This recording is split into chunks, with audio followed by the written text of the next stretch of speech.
शामदी दादा नमस्ते अस्सलाम वालेकुम सत श्री अकाल केम छो कैसे बच्चों पार्टी एकदम बढ़िया। मैं हूं आपका दोस्त राजा मैं एएसके ग्रेविटी चैनल पर। आज का हमारा टॉपिक है फिजिक्स का क्लास 10th और 12th दोनों ही क्लासेस के लिए हमारा एक कॉमन टॉपिक है। बेसिक कॉन्सेप्ट क्लास 10th में भी आ जाता है, क्लास 12th में उसका एक स्टैंडर्ड फॉर्म आता है जिस चैप्टर का नाम है करंट एंड इलेक्ट्रिसिटी। ठीक है, बहुत ही ज्यादा इंपॉर्टेंट है। अब करंट और इलेक्ट्रिसिटी चैप्टर से कुछ बेसिक छोटे छोटे टर्म है कि अगर हम अपने आसपास में करंट की बात करते हैं तो कुछ चीजें ऐसे होती है जिससे करंट हमारी फ्लो नहीं होती है, कुछ चीजें ऐसी हैं जिससे करंट बहुत इजीली फ्लो हो जाती है जस्ट लाइक लोहा। बट प्लास्टिक में या आपकी वुड्स में, वुड्स मतलब ड्राई वुड्स, उसमें आपकी करंट और इलेक्ट्रिसिटी फ्लो नहीं होती है। लेकिन इस चैप्टर से सिर्फ इलेक्ट्रिसिटी की ही नहीं वो पार्ट है जो हमारा पूछा जाता है, करंट का ही वो पार्ट नहीं जो हमें एग्जाम में पूछा जाता है। इसके अलावा कई सारे टर्म और भी आते हैं, जैसे कहिए पोटेंशियल क्या होता है, और पोटेंशियल के अलावा रेजिस्टेंस क्या होता है, रेजिस्टिविटी क्या होती है, या इसके अलावा पावर क्या होती है, रेजिस्टिविटी किन फैक्टर पर डिपेंड करती है, हीटिंग प्रोड्यूस कितना करता है, रेजिस्टेंस क्या टेंपरेचर के ऊपर डिपेंड करता है। ऐसा बहुत ही ब्रॉड एक टॉपिक हमारा पूछा जाता है। ठीक है, लेकिन इस चैप्टर को पढ़ने से पहले एक ओवरव्यू भी देख लेते हैं, जैसे हर क्लास को शुरुआत करने से पहले करते हैं। आज भी इस चैप्टर का एक ओवरव्यू देख लेते हैं कि इस चैप्टर में हमें क्या क्या चीजें पढ़नी रहती है। तो सबसे पहले हम अपने आसपास का, हम अगर आसपास की चीजें देखें तो कई टाइप के मटेरियल आपके दिखाई देते हैं जो कुछ ऐसे हैं जिसमें बहुत इजीली करंट फ्लो हो जाती है, जस्ट लाइक आपका आयरन। तो ऐसी चीजों को कहते हैं हम लोग कंडक्टर। लेकिन कुछ ऐसी चीजें भी है जस्ट लाइक प्लास्टिक, उसमें करंट आप कितनी भी कोशिश करिए फ्लो नहीं होगी, वो कहलाता है आपका इंसुलेटर। लेकिन इन दोनों के अलावा कंडक्टर और इंसुलेटर के बीच में भी कुछ मटेरियल पाए जाते हैं जिनको हम लोग कहते हैं सेमीकंडक्टर।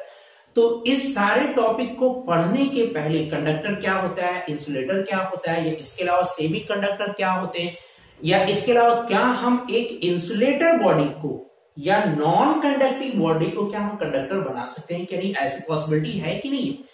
क्या हम एक नॉन कंडक्टिंग बॉडी को अगर हम चाहें नॉन कंडक्टिंग बॉडी में कन्वर्ट करना, क्या हम ऐसा कर सकते हैं कि नहीं। तो ऐसे कई सारे सवाल आपके आते हैं। तो पहले इस चैप्टर का एक ओवरव्यू देख लेते हैं कि हमें इस चैप्टर में क्या क्या चीजें पूछी जाती है जो एग्जामिनेशन पॉइंट ऑफ व्यू से ज्यादा इंपॉर्टेंट है। तो इस चैप्टर में पहले तो आपका बेसिक टर्म, जैसे बेसिक टर्म में मैंने पहले ही बताया कि बेसिक टर्म में हमें यानी आपको जो चीजें याद करनी है एग्जाम में जो पूछी जाती है, एग्जाम में जो चीजें हमेशा पूछी जाती हैं बेसिक टर्म का, वो आपका रेजिस्टेंस है, पोटेंशियल डिफरेंस है या पोटेंशियल है, वर्क डन है, या इसके अलावा हीट है, या इसके अलावा कंडक्टर या इंसुलेटर है, या सबसे बेस्ट कंडक्टर क्या होता है। तो ऐसे बेसिक टर्म कई सारे आपके निकल के आते हैं। इंसुलेटिंग बॉडी क्या होती है, नॉन इंसुलेटिंग बॉडीज क्या होती हैं, सेमीकंडक्टर क्या होता है, करंट क्या होता है, या इसके अलावा और भी कैसे सारे बेसिक टर्म निकल के आते हैं। तो सबसे पहले हम लोग बेसिक टर्म के बारे में इस चैप्टर में डिस्कस करेंगे, बेसिक टर्म के बाद। सेकेंड इसका रहता है बेसिक टर्म के बाद कुछ आपके लॉ हैं जो आपका करंट और electricity for the class 10th and for the class 12th दोनों के लिए ही बहुत ज्यादा इंपॉर्टेंट है। क्लास 10th में भी आता है और क्लास 12th में भी आपके लिए पूछा जाता है। क्या है वो आपका ओम्स लॉ, एक ही आपके इस पे बेस्ड है क्लास 10th के लिए, वो आपका बेस्ड है ओम्स लॉ। इसके बारे में भी हमें लोग को पढ़ना है, ओम्स लॉ के बारे में अभी हमें पढ़ना है। इसके बाद आपका कुछ आ जाता है बेटा आपका डेरिवेशन, छोटे मोटे डेरिवेशन है क्लास 10th के लिए, लेकिन क्लास 10th के लिए ही नहीं है बल्कि यह आपका क्लास 12th के लिए भी बहुत ज्यादा इंपॉर्टेंट पड़ जाता है। एक सवाल कभी कभी छोटे सवाल आपके क्लास 12th में एमसीक्यूज में या आपके 1 मार्क्स के क्वेश्चन में क्वेश्चन आपका पूरा कर लिया जाता है कि रेजिस्टेंस क्या पावर पर डिपेंड करता है कि नहीं करता है, या रेजिस्टेंस को अगर हम चाहते हैं इंक्रीज और डिक्रीज करना तो हमें क्या करना पड़ेगा। रेजिस्टेंस को अगर हम चाहते हैं इंक्रीज कर दें या चाहते हैं डिक्रीज करें तो कॉम्बिनेशन हमें कैसा करना पड़ेगा, तो उसके ये सारे डेरिवेशन हमारा निकल के आएगा। छोटे चैप्टर में बेसिकली हमें बेसिक टर्म के बारे में पता पढ़ना है। बेसिक टर्म फिर से कहें जैसे टाइप्स ऑफ मटेरियल, कितने तरह के बेटा आपके मटेरियल होते हैं, टाइप्स ऑफ मटेरियल, कितने तरह के बेटा आपके मटेरियल है। इसके अलावा आप हमें करंट के बारे में कंप्लीट पढ़ना है इस चैप्टर में, क्लास 10th के लिए और 12th के लिए दोनों ही ज्यादा इंपॉर्टेंट है। अगर हम ये सोच के बैठेंगे कि क्लास 10th में है 12th में क्या फायदा पढ़ने के लिए, लेकिन ये पूरा गलत हो जाएगा। अगर आपने क्लास 10th के लेक्चर को यानी बेसिक टर्म को अगर आपने नहीं पढ़ा हुआ है और आप बहुत बड़ी बड़ी चीजें हम पढ़ने की कोशिश करते हैं तो हमेशा हमसे गलती होगी। तो आप हमेशा शुरुआत करें कि पहले जो उसका बेसिक टर्म है उस कॉन्सेप्ट को आप बिल्कुल क्लियर रख दें।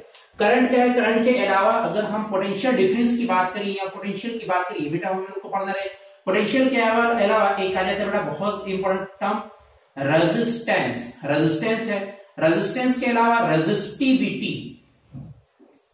रेजिस्टिविटी। और इस चैप्टर में हमें वर्क डन या इक्विवेलेंस टू एनर्जी, ये वैल्यू हमें कैलकुलेट करनी पड़ेगी, एनर्जी। ठीक है, ये हमें बेसिक टर्म पढ़ना है। ओम्स लॉ का एक छोटा सा स्टेटमेंट है जिसमें ग्राफ एक प्लॉट किया था अक्सर कि V और I के बीच में एक ग्राफ आपका निकल के आता है बिल्कुल एक स्ट्रेट लाइन की तरीके। ठीक है, एक स्ट्रेट लाइन की।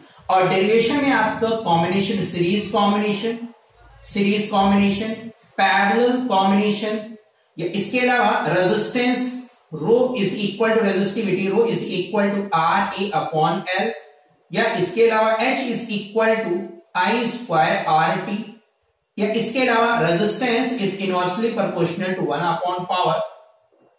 ऐसे कई सारे डेरिवेशन हमारे निकल के आएंगे। तो क्लास 10th में हमें करंट और इलेक्ट्रिसिटी में इन 3 लेक्चर में हम लोग कवर करने की कोशिश करेंगे। ठीक है, 3 का इसके अलावा और भी हो सकते हैं। तो आज का टॉपिक सिर्फ एक इंट्रोडक्शन का है हमेशा। आज के चैप्टर हमारा एक सिर्फ इंट्रोडक्शन का था कि करंट और इलेक्ट्रिसिटी बहुत ही ज्यादा इंपॉर्टेंट है क्लास 10 के लिए भी और क्लास 12 के लिए भी। ठीक है, ओके, बेस्ट ऑफ लक।